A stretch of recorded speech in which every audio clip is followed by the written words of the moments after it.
Hello friends, ఈరోజు మనం prepare చేస్తున్న కర్రీ రొయ్యలు వంకాయ ములక్కాడ కర్రీ అండి. ఇది చాలామందికి ఇష్టమైన కాంబినేషన్.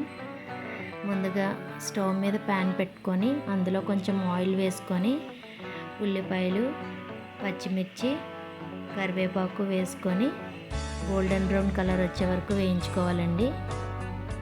ఇలా వేగిన తర్వాత ముందుగా క్లీన్ చేసి పెట్టుకున్న ప్రాన్స్ను కూడా అందులో వేసేసుకోవాలండి.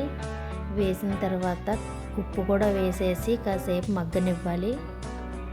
ఎందుకంటే అందులోంచి వాటర్ వస్తూ ఉంటుంది కదండి, ఆ వాటర్ కూడా ఇంకిపోయాక కానీ మనం వంకాయ ముక్కలు అవి వేసుకోకూడదు. అందులోంచి వాటర్ అంతా పోవాలి కదా.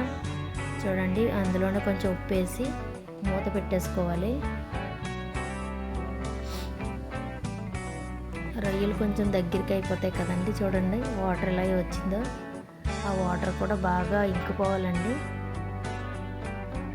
చూసారా, ఇంకిపోయినాయి. ఇప్పుడు మనం ముందుగానే కట్ చేసి పెట్టుకున్న వంకాయ ముక్కలను కూడా అందులో వేసేసుకోవాలి. ఆ వంకాయ ముక్కలు బేగా సాఫ్ట్ అవ్వాలంటే అందులోనే కొంచెం మనం తగినంత సాల్ట్ కూడా వేసేసుకొని కొంచెం ఒక 5 మినిట్స్ అలా మగ్గించుకోవాలండి. కొంచెం మగ్గిన తర్వాత వంకాయ ముక్కలు కొంచెం మగ్గిన తర్వాత అందులోనే తగినంత కారం వేసుకోవాలి. కారం ఎక్కువ తినేవాళ్ళు కొంచెం ఎక్కువ వేసుకోండి. నేనైతే తక్కువ వేసుకున్నాను మా పిల్లల కోసం. ఒకసారి మొత్తం అంతా కలుపుకున్న తర్వాత దాంట్లో కొంచెం మనం తగినంత వాటర్ వేసేసుకోవాలండి.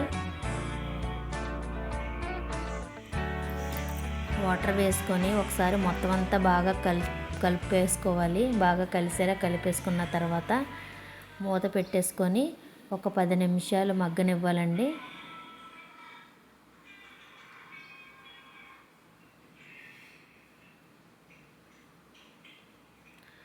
ఒక 10 మినిట్స్ అయ్యాక ఇలా మరుగుతూ ఉంటుంది కదండి, అందులోనే మనం కట్ చేసి పెట్టుకున్న ములక్కాడలు కూడా ఉంటాయి కదా, ఆ ములక్కాడలు కూడా వేసేయాలండి. అందులో మీకు ఏ సైజులో కావాలంటే ఆ సైజులో కట్ చేసుకుని ఆ ములక్కాడలు వేసుకోండి. ములక్కాడలు ముందుగానే వేసుకోకూడదండి, వేసుకుంటే ములక్కాడలు విరిగిపోతాయి.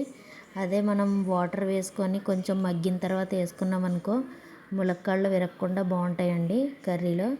ఇప్పుడు మొత్తం అంతా బాగా కలుపుకొని ఇంకా దగ్గరికి అయ్యే వరకు మనం స్టవ్ మీద ఉంచేసుకోవాలి మూత పెట్టి. చూడండి, ఒక 20 మినిట్స్ అయ్యాక కొంచెం చూడండి కూర దగ్గరికి అయిపోయింది. ఇంకా కూర అయిపోతున్నట్టే. ఇంకా కొత్తిమీర వేసుకొని సర్వ్ చేసేసుకోవాలి. ఈ కర్రీ మీకు నచ్చినట్టయితే మీరు కూడా మీ ఇంట్లో ఒకసారి ట్రై చేయండి. చూడండి, ములక్కాడలు కూడా విరగకుండా బాగా వచ్చిందండి. దగ్గరికి అయ్యి చాలా టేస్టీగా ఉంది కర్రీ అయితే. ఈ కర్రీ మీ ఇంట్లో కూడా ప్రిపేర్ చేయండి. కర్రీ నచ్చితే లైక్ చేసి సబ్స్క్రైబ్ చేసుకోండి. Thank you.